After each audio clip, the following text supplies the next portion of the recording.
Welcome to Blizzard Fire. We hope this video helps fire up your solution. In this video, I show the easy method to connect Firebase to Visual Studio Code.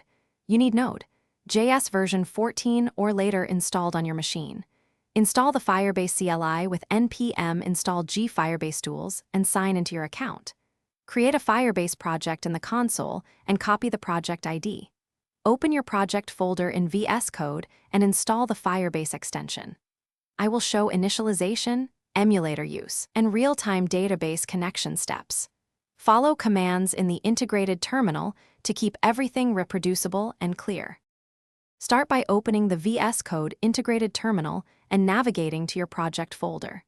Run Firebase login to authenticate, and then Firebase init database to initialize real-time database. Select your Firebase project ID and allow creation of Firebase. JSON configuration files.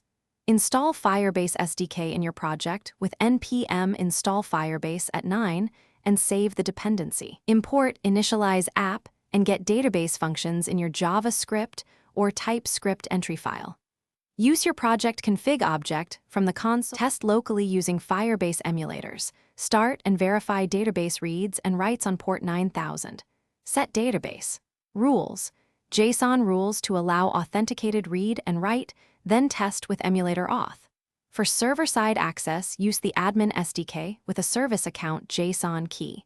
Keep config values in environment variables or in env files excluded from version control. When ready, deploy with Firebase, deploy only database or Firebase deploy to push all services. Troubleshoot permission errors by checking project ID, service account roles, and emulator URLs.